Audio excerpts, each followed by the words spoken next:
व्यापकं ब्रह्मवेदस्वरूपं निजं निर्गुणं निर्विकल्पं निरीहं चिदाकाशमाकाशवासं भजेऽहं निराकारमोङ्कारमूलं तुरीयं गिराज्ञानगोतीतमीशं गिरीशं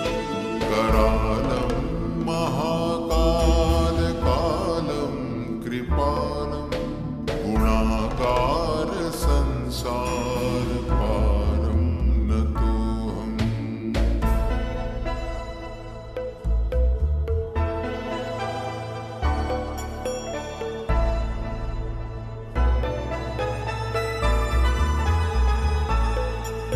तुषाराद्रिसङ्काशगौरं गभीरं मनोभूतकोटिप्रभा श्रीशरीरं पुरन्मौलिकल्लोलिनी चारुगङ्गा लसद्भालबालेन्दुकण्ठे भुजङ्गा जलत्कुण्डलं भ्रूसुनेत्रं विशालं प्रसन्नाननं नीलकण्ठं दयालं मृगाधीशचरमाम्बरं मुण्डमालं प्रियं शङ्करं सर्वनाथं भजामि।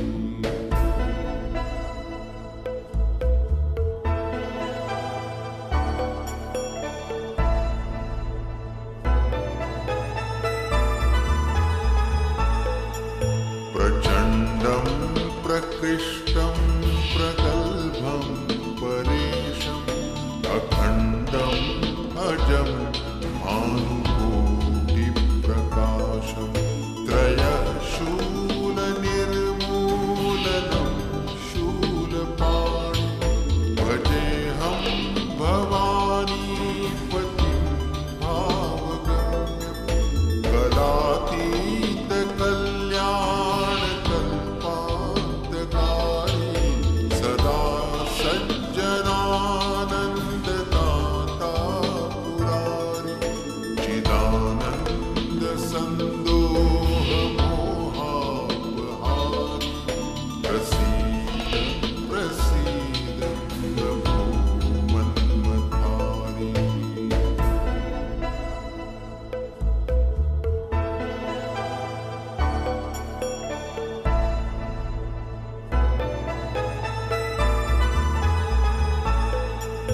न यावत् उमानाथ पादारविन्दं भजन्ति लोके परे वानराणां न तावत् सुखं शान्तिसन्तापनाशं प्रसीद प्रभो सर्वभूताधिवासं न जानामि योगं जपन्नैव पूजां नतोऽहं सदा सर्वदा शम्भुतुभ्यं जराजन्मदुःखौगतान्तव्यमानं प्रभो पाहि मां नमामीश शम्भो।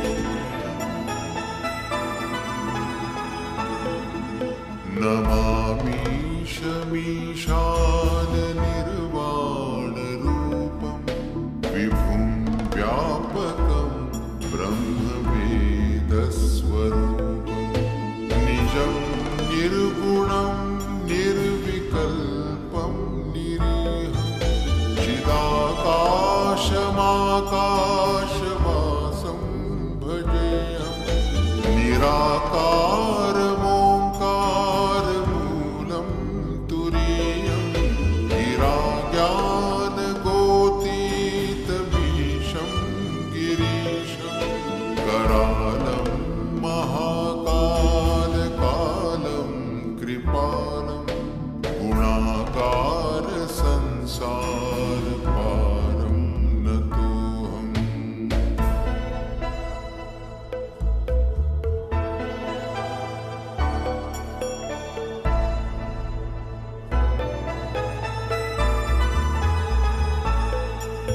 तुषाराद्रिसङ्काशगौरं गभीरं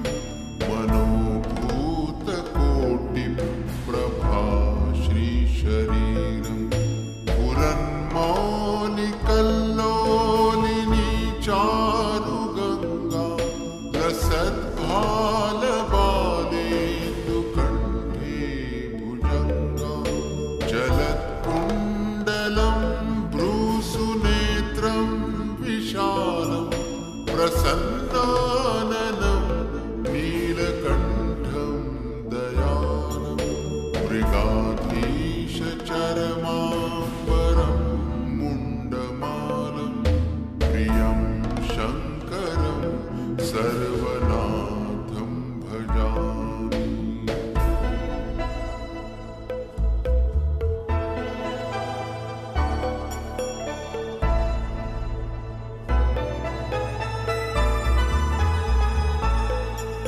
प्रचण्डं प्रकृष्टं प्रगल्भं परेशम् अखण्डम् अजं भानुकोटिप्रकाशं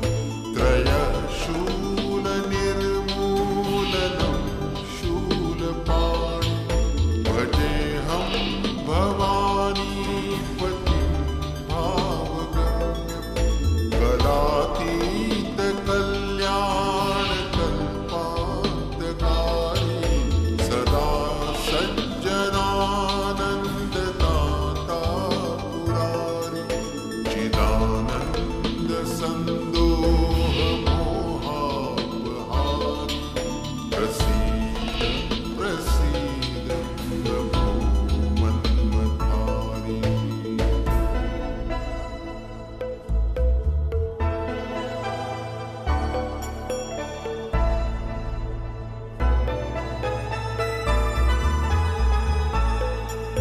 न यावत् उमानाथ पादारविन्दं भजन्ति लोके परे वानराणां न तावत् सुखं शान्तिसन्तापनाशं प्रसीद प्रभो सर्वभूताधिवासं न जानामि योगं जपन्नैव पूजां नतोऽहं सदा सर्वदा शम्भुतुभ्यं जराजन्मदुःखौगतान्तव्यमानं प्रभो पाहि मां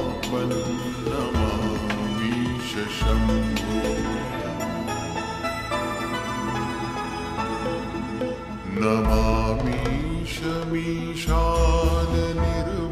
नमामीशमीशाननिर्वाणरूपं विभुं व्यापकं ब्रह्मवेदस्वरूपं निजं निर्गुणं निर्विकल्पं निरीहं चिदाकाशमाकाशवासं भजेऽहं निराकारमोङ्कारमूलं तुरीयं गिराज्ञानगोतीतमीशं गिरीशं करालं महाकालकालं कृपालं गुणाकारसंसारपारं नतोऽहम्।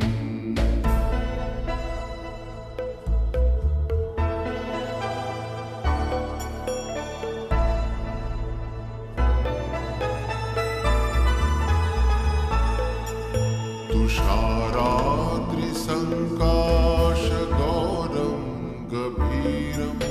मनोभूतकोटिप्रभा श्रीशरीरं पुरन्मौलिकल्लोलिनी चारुगङ्गा लसद्भालबालेन्दुकण्ठे भुजङ्गा जलत्कुण्डलं भ्रूसुनेत्रं विशालं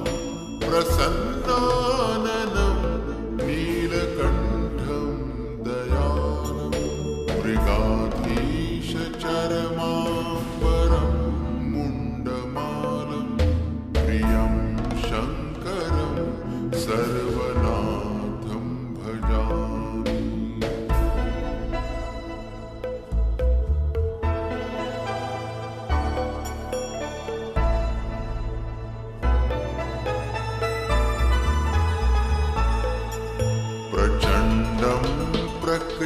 प्रकृष्टं प्रगल्भं परेशम् अखण्डम् अजम्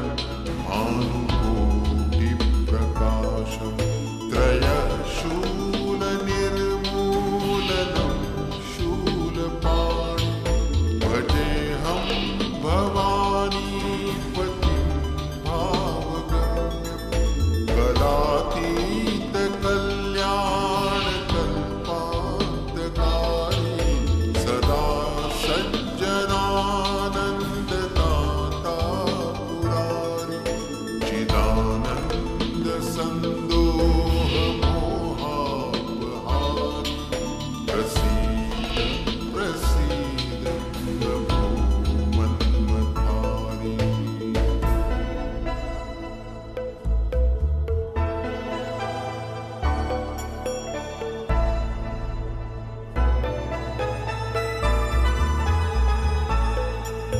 न यावत् उमानाथ पादारविन्दं भजन्ति ह लोके परे वानराणां न तावत् सुखं शान्तिसन्तापनाशं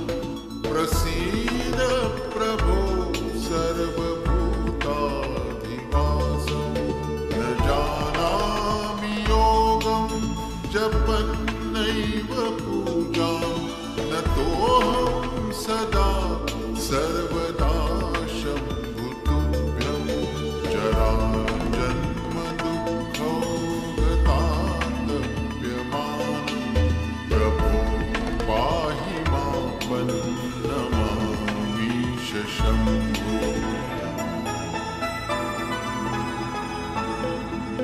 नमामीशमीशाननिर्वाणरूपं विभुं व्यापकं ब्रह्मवेदस्वरूपं निजं निर्गुणं निर्विकल्पं निरीहं चिदाकाशमाकाशवासं भजेऽहं निराकारमोङ्कारमूलं तुरीयं गिराज्ञानगोतीतमीशं गिरीशं करालं महाकालकालं कृपालं गुणाकारसंसारपारं नतोऽहम्।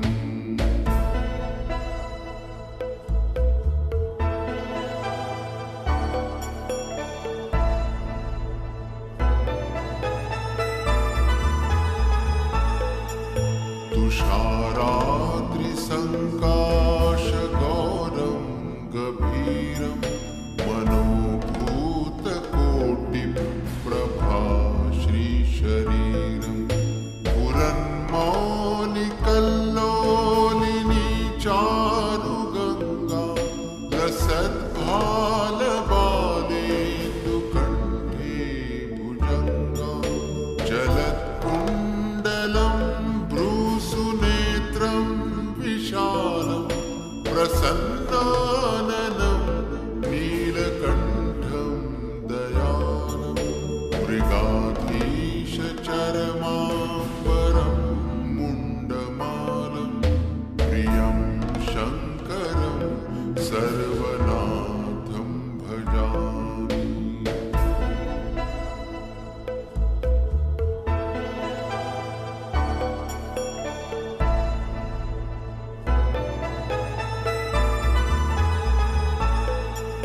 प्रचण्डं प्रकृष्टं प्रगल्भं परेशम् अखण्डम् अजम् भानुकोटिप्रकाशम् त्रयशूलनिर्मूलनं शूलपाणि भजेऽहं भवानीपतिं भावगम्यं कलातीतकल्याणकल्पान्तकारी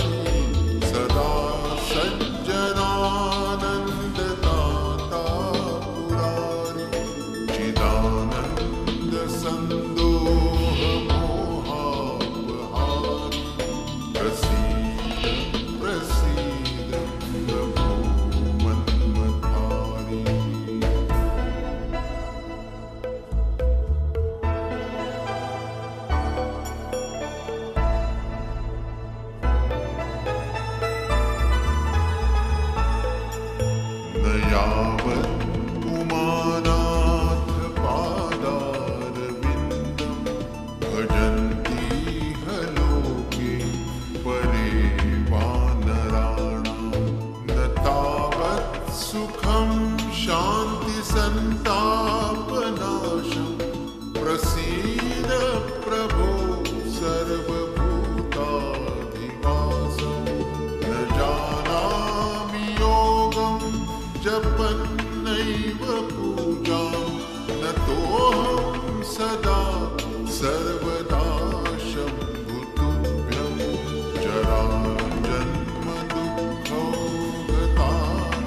जराजन्मदुःखौघतातप्यमानं प्रभो पाहि मामन्नमामीश शम्भो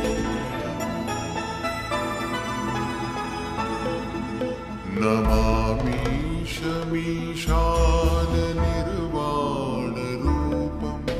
विभुं व्यापकं ब्रह्मवेदस्वरूपं निजं निर्गुणं निर्विकल्पं निरीहं चिदाकाशमाकाशवासं भजेऽहं निराकारमोङ्कारमूलं तुरीयं गिराज्ञानगोतीतमीशं गिरीशं करालं महाकालकालं कृपालं गुणाकारसंसारपारं नतोऽहम्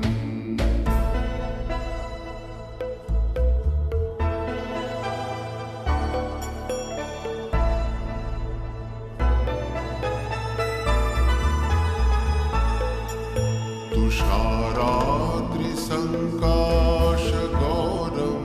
गभीरं मनोभूतकोटिप्रभा श्रीशरीरं पुरन्मौलिकल्लोलिनी चारुगङ्गा लसद्भालबालेन्दुकण्ठे भुजङ्गा जलत्कुण्डलं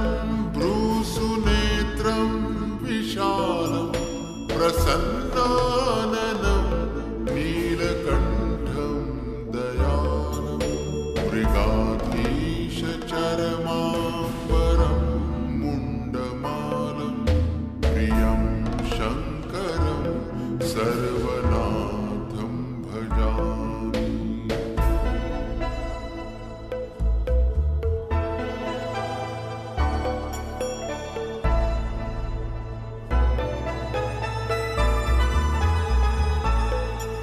प्रचण्डं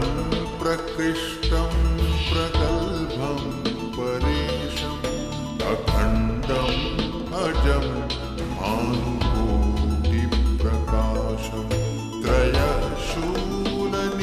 त्रयशूलनिर्मूलनं शूलपाणि भजेऽहं भवानीपतिं भावगम्यं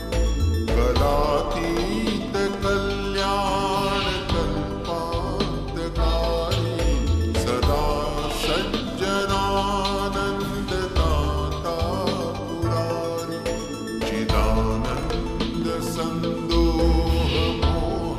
चिदानन्दसन्दोहमोहापहारि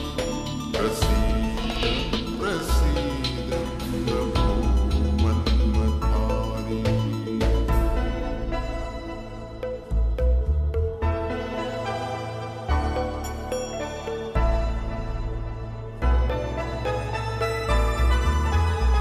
न यावत् उमानाथ पादारविन्दं भजन्ति लोके परे वानराणां न तावत् सुखं शान्तिसन्तापनाशं प्रसीद प्रभो सर्वभूताधिवासं न जानामि योगं जपन्नैव पूजां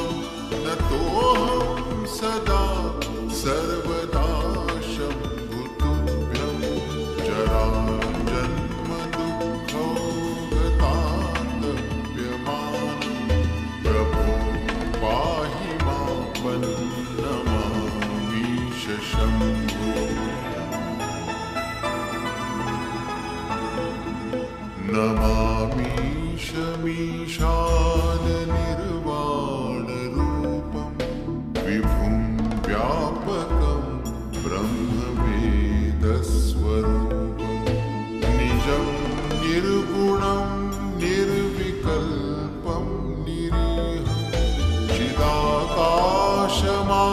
आकाशवासं भजेऽहं निराकारमोङ्कारमूलं तुरीयं गिराज्ञानगोतीतमीशं गिरीशं करालं महाकालकालं कृपालं गुणाकार संसारपारं नतोऽहम्।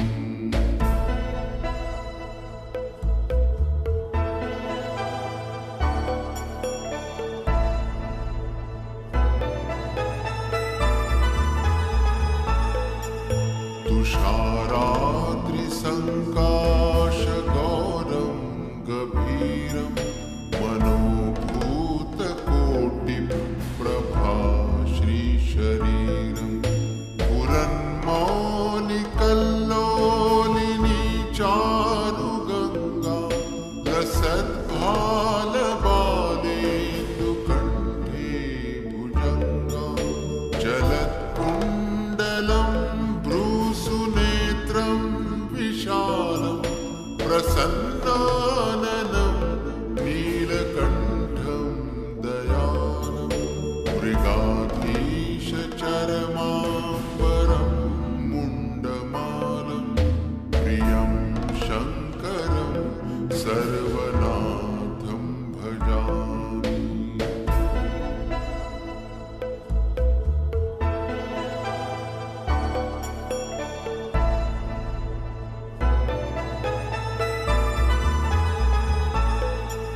प्रचण्डं प्रकृष्टं प्रगल्भं परेशम् अखण्डम् अजं भानुकोटिप्रकाशं त्रयशूलनिर्मूलनं शूलपाणि भजेऽहं भवानीपतिं भावगम्यं कलातीतकल्याणकल्पान्तकारी सदा सज्जनानन्ददाता पुरारि चिदानन्दसन्दोहमोहापहारि प्रसीद प्रसीद प्रभो मन्मथारि।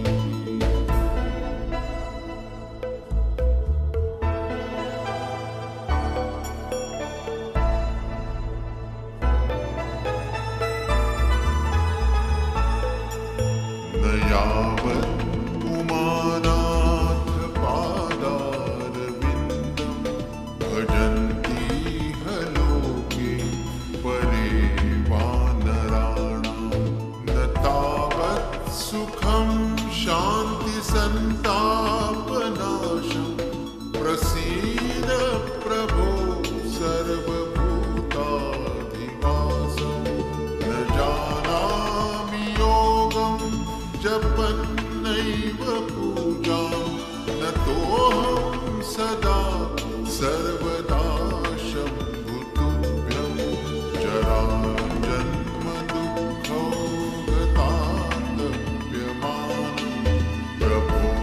पाहि मां नमामीश शम्भो।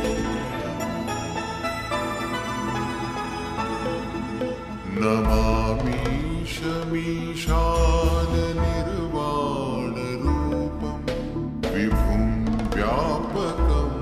ब्रह्मवेदस्वरूपं निजं निर्गुणं निर्विकल्पं निरीहं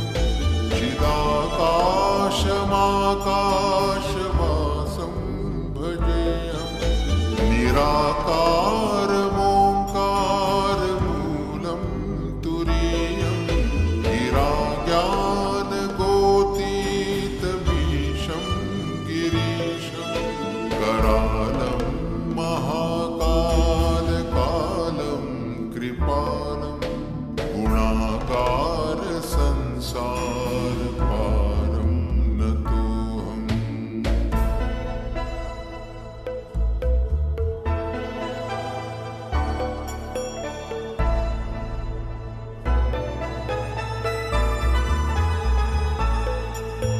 तुषाराद्रिसङ्काशगौरं गभीरं मनोभूतकोटिप्रभा श्रीशरीरं पुरन्मौलिकल्लोलिनी चारुगङ्गा लसद्भालबालेन्दुकण्ठे भुजङ्गा जलत्कुण्डलं भ्रूसुनेत्रं विशालं प्रसन्नाननं नीलकण्ठं दयालं मृगाधीशचरमाम्बरं मुण्डमालं प्रियं शङ्करं सर्वनाथं भजामि।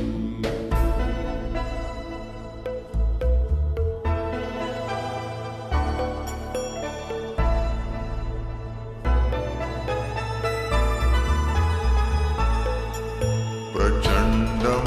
प्रकृष्टं प्रगल्भं परेशम् अखण्डम् अजं भानुकोटिप्रकाशं त्रयशूलनिर्मूलनं शूलपाणि भजेऽहं भवानीपतिं भावगम्यं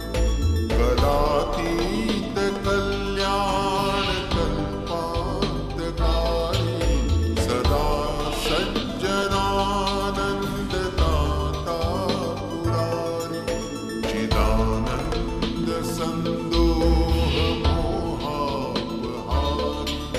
प्रसीद प्रसीद प्रभो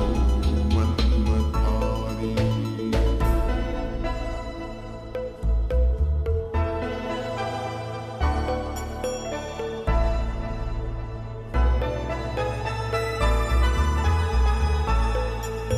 न यावत्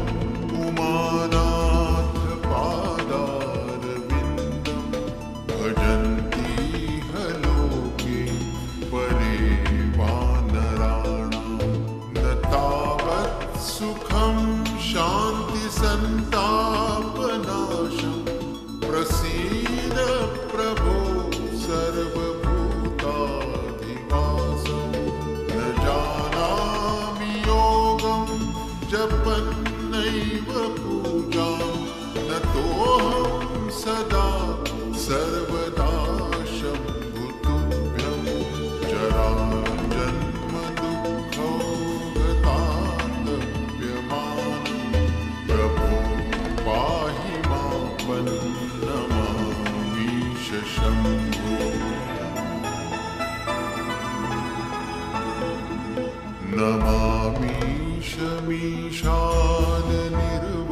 नमामीशमीशाननिर्वाणरूपं विभुं व्यापकं ब्रह्मवेदस्वरूपं निजं निर्गुणं निर्विकल्पं निरीहं चिदाकाशमाकाशवासं भजेऽहं निराकारमोङ्कारमूलं तुरीयं गिराज्ञानगोतीतमीशं गिरीशं करालं महाकालकालं कृपालं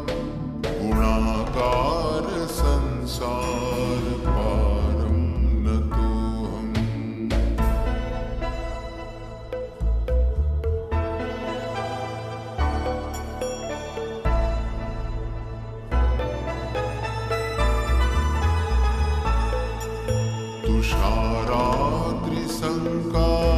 तुषाराद्रिसङ्काशगौरं गभीरं मनोभूतकोटिप्रभा श्रीशरीरं पुरन्मौलिकल्लोलिनी चारुगङ्गा लसद्भालबालेन्दुकण्ठे भुजङ्गा जलत्कुण्डलं भ्रूसुनेत्रं विशालं प्रसन्नाननं नीलकण्ठं दयालं मृगाधीशचरमाम्बरं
यावत्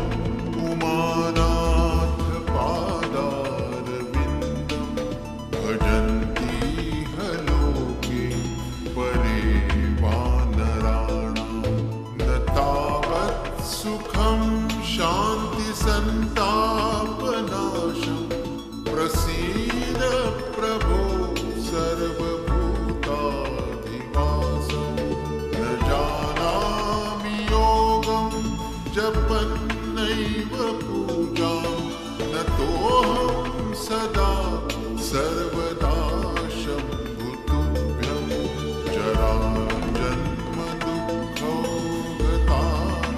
जराजन्मदुःखौगतान्तव्यमानं प्रभो पाहि मां नमामीश शम्भो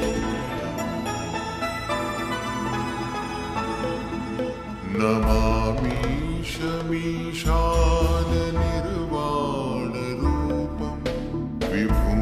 व्यापकं ब्रह्मवेदस्वरूपं निजं निर्गुणं निर्विकल्पं निरीहं चिदाकाशमाकाशवासं भजेऽहं निराकारमोङ्कारमूलं तुरीयं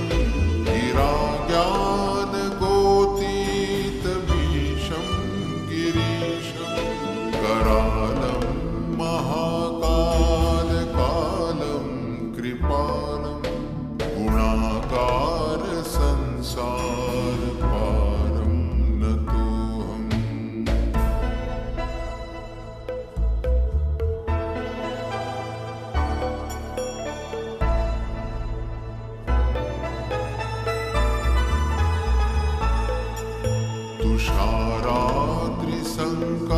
तुषाराद्रिसङ्काशगौरं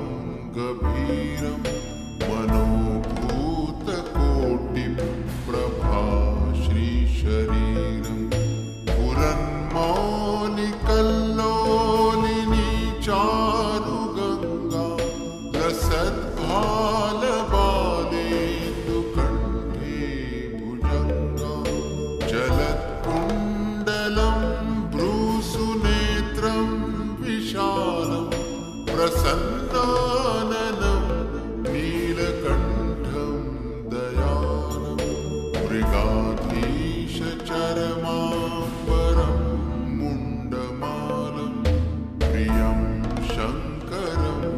सर्वनाथं भजामि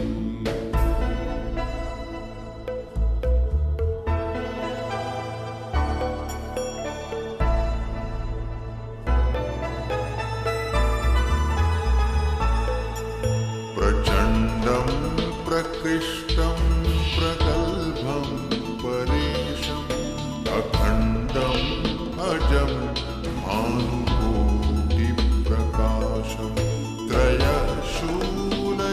त्रयशूलनिर्मूलनं शूलपाणि भजेऽहं भवानीपतिं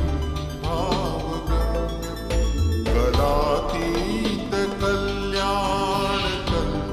कलातीतकल्याणकल्पान्तकारी सदा सज्जनानन्ददाता पुरारि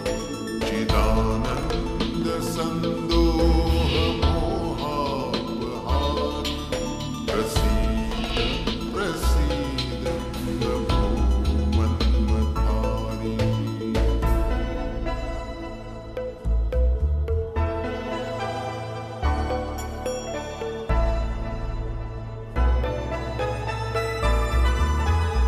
न यावत्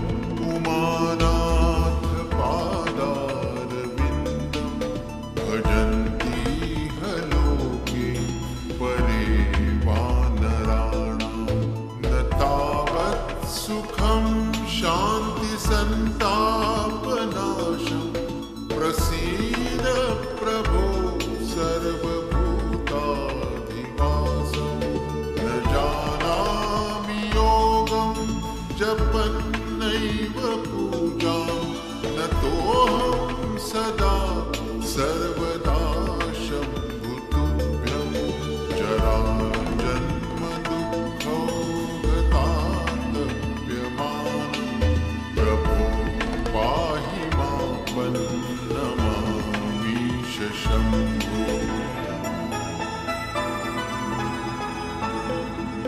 नमामीशमीशाननिर्वाणरूपं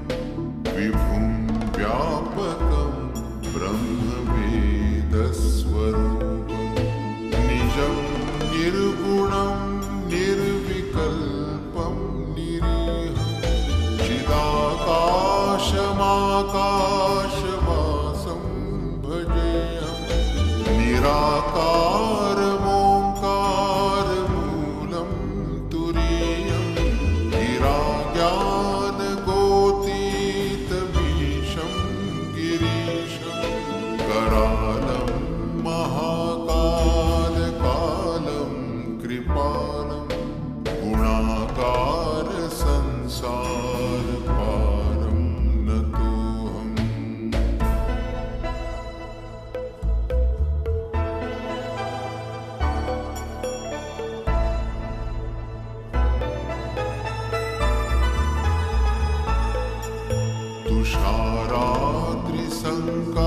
तुषाराद्रिसङ्काशगौरं गभीरं मनोभूतकोटिप्रभा श्रीशरीरं पुरन्मौलिकल्लोलिनी चारुगङ्गा लसद्भालबालेन्दुकण्ठे भुजङ्गा जलत्कुण्डलं भ्रूसुनेत्रं विशालं प्रसन्नाननं नीलकण्ठं दयालं मृगाधीशचरमाम्बरं मुण्डमालं प्रियं शङ्करं सर्वनाथं भजामि।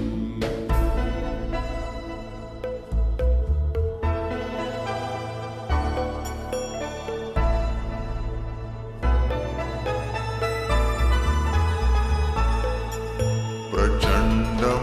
प्रकृष्टं प्रगल्भं परेशम् अखण्डम् अजं भानुकोटिप्रकाशं त्रयशूलनिर्मूलनं शूलपाणि भजेऽहं भवानीपतिं भावगम्यं कलातीतकल्याणकल्पान्तकारी सदा सज्जनानन्ददाता पुरारि चिदानन्दसन्दोहमोहापहारि प्रसीद प्रसीद प्रभो मन्मथारि।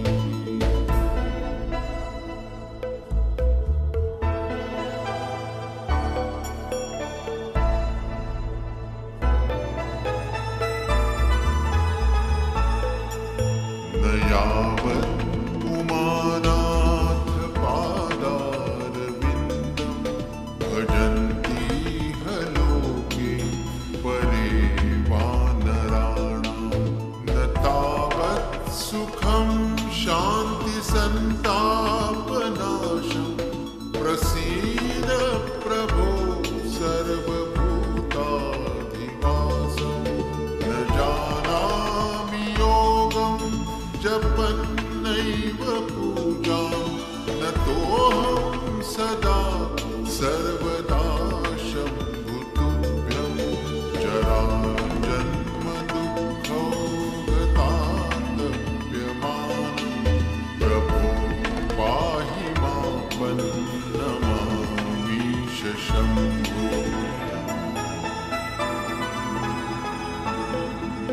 नमामीशमीशाननिर्वाणरूपं विभुं व्यापकं ब्रह्मवेदस्वरूपं निजं निर्गुणं निर्विकल्पं निरीहं चिदाकाशमाकाशवासं भजेऽहं निराकारमोङ्कारमूलं तुरीयं गिराज्ञानगोतीतमीशं गिरीशं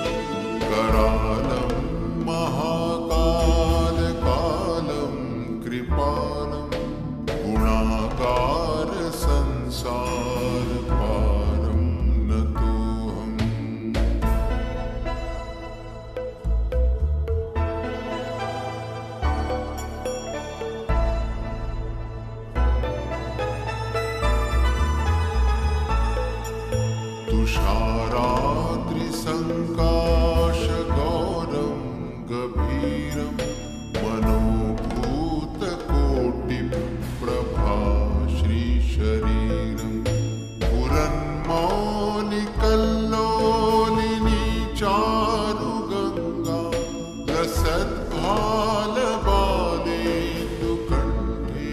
भुजङ्गा चलत्कुण्डलं भ्रूसुनेत्रं विशालं प्रसन्नाननं नीलकण्ठं दयालं मृगाधीशचरमाम्बरं मुण्डमालं प्रियं शङ्करं सर्वनाथं भजामि।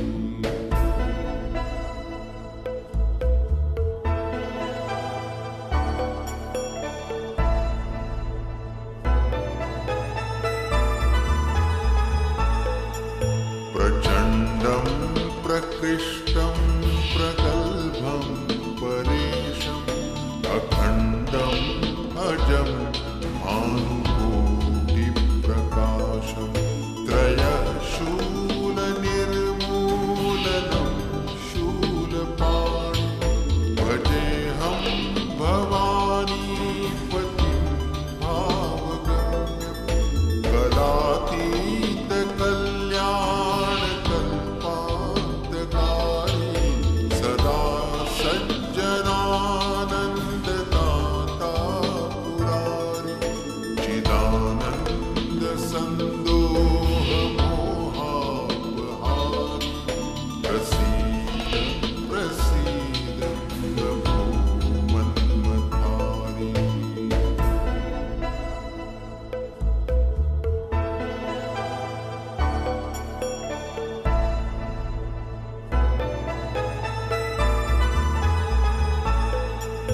न यावत् उमानाथ पादारविन्दं भजन्ति लोके परे वानराणां न तावत् सुखं शान्तिसन्तापनाशं प्रसीद प्रभो सर्वभूताधिवासं न जानामि योगं जपन्नैव पूजां नतोऽहं सदा सर्वदा शम्भुतुभ्यं जराजन्मदुःखौगतान्तव्यमानं प्रभो पाहि मामन्नमामीश शम्भो।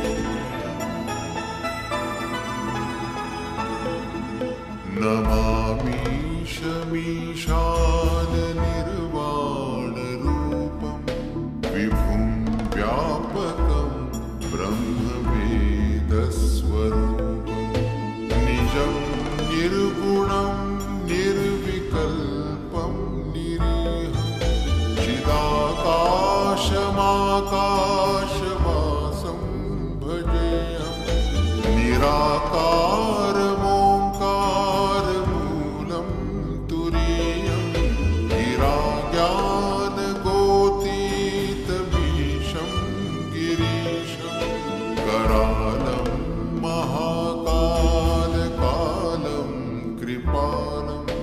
गुणाकारसंसारपारं नतोऽहम्।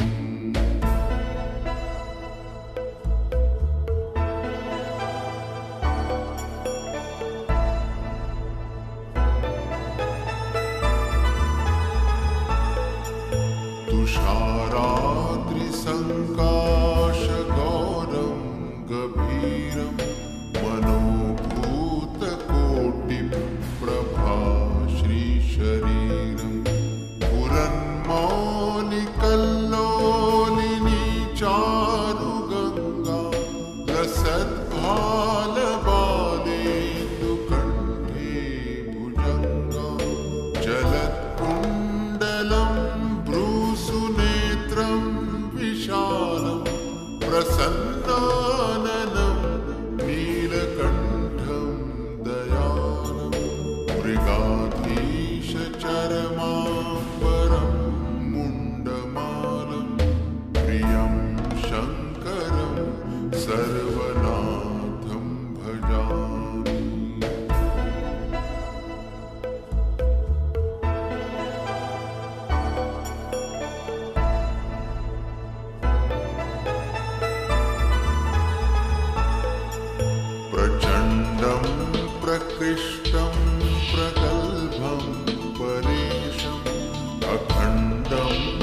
अजं भानुकोटिप्रकाशं त्रयशूलनिर्मूलनं शूलपाणि भजेऽहं भवानीपतिं भावगम्यं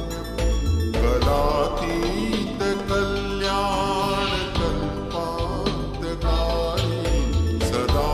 सज्जनानन्ददाता पुरारि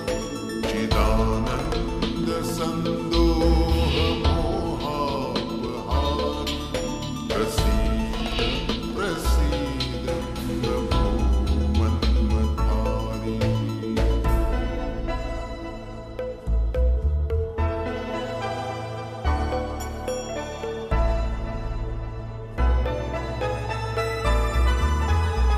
न यावत् उमानाथ पादारविन्दं भजन्ति ह लोके परे वानराणां न तावत् सुखं शान्तिसन्तापनाशं प्रसीद प्रभो सर्वभूताधिवासं न जानामि योगं जपन्नैव पूजां नतोऽहं सदा सर्वदा शम्भुतुभ्यं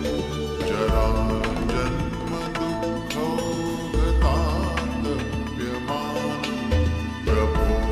पाहि मामन्नमामीश शम्भो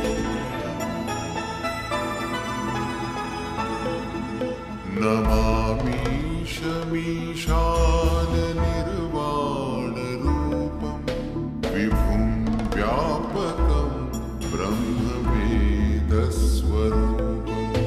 निजं निर्गुणं निर्विकल्पं निरीहं चिदाकाशमाकाशवासं भजेऽहं निराकारमोङ्कारमूलं तुरीयं गिराज्ञानगोतीतमीशं गिरीशं करालं महाकालकालं कृपालं गुणाकारसंसारपारं नतोऽहम्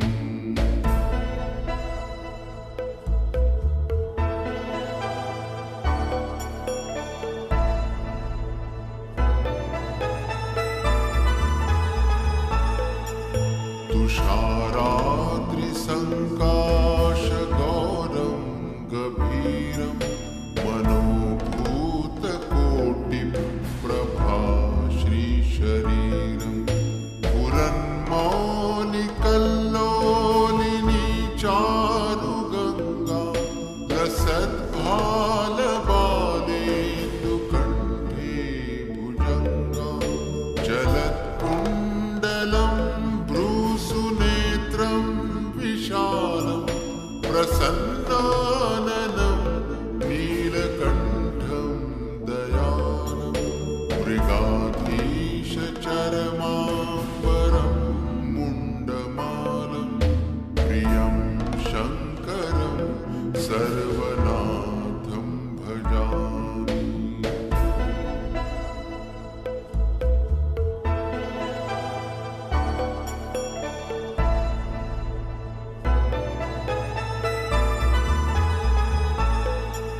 प्रचण्डं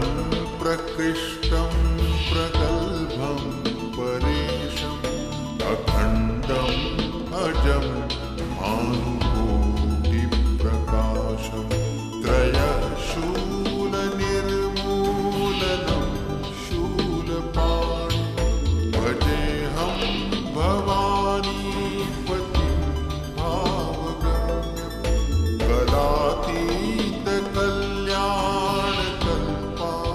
कलातीतकल्याणकल्पान्तकारी सदा सज्जनानन्ददाता पुरारि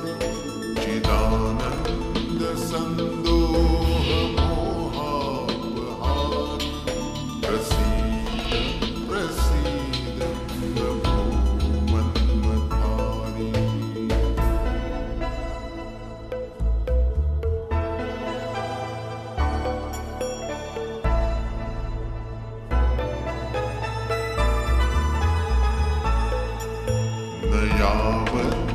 उमानाथ पादारविन्दं भजन्ति लोके परे वानराणां न तावत् सुखं शान्तिसन्तापनाशं प्रसीद प्रभो सर्वभूताधिवासं न जानामि योगं जपन्नैव पूजां न तोऽहं सदा सर्वदा शम्भुतुभ्यं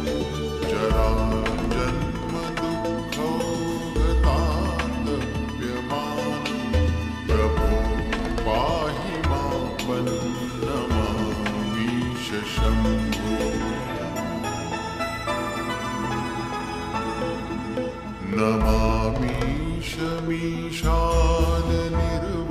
नमामीशमीशाननिर्वाणरूपं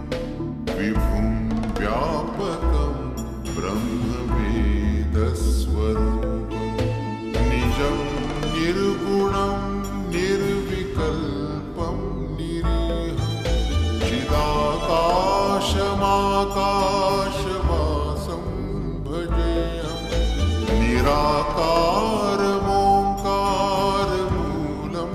तुरीयं गिराज्ञानगोतीतमीशं गिरीशं करालं महाकालकालं कृपालं गुणाकारसंसारपारं नतोऽहम्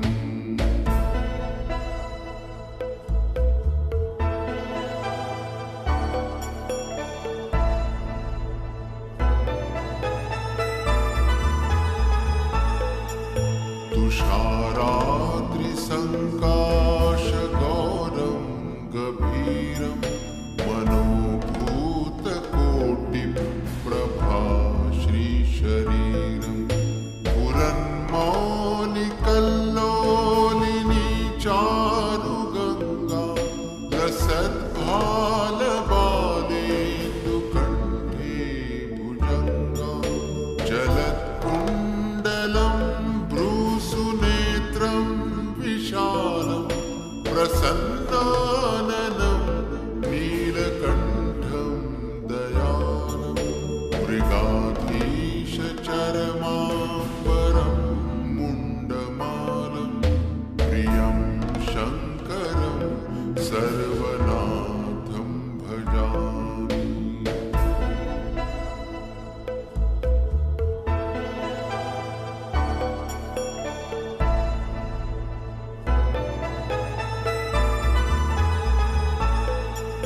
प्रचण्डं प्रकृष्टं प्रगल्भं परेशम् अखण्डम् अजं भानुकोटिप्रकाशं त्रयशूलनिर्मूलनं शूलपाणि भजेऽहं भवानीपतिं भावगम्यं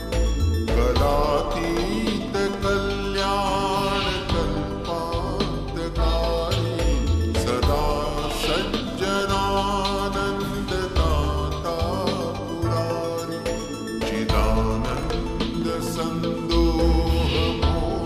चिदानन्दसन्दोहमोहापहारि प्रसीद प्रसीद प्रभो मन्मथारि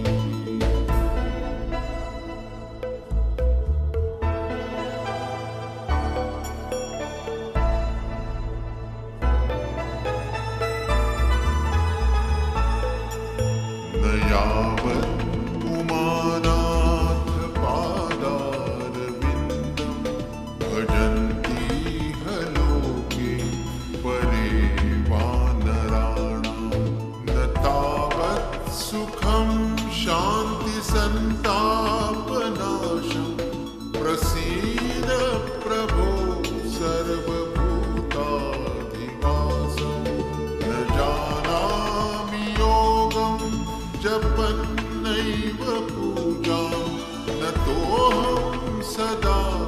सर्वदा शम्भुतुभ्यं जराजन्मदुःख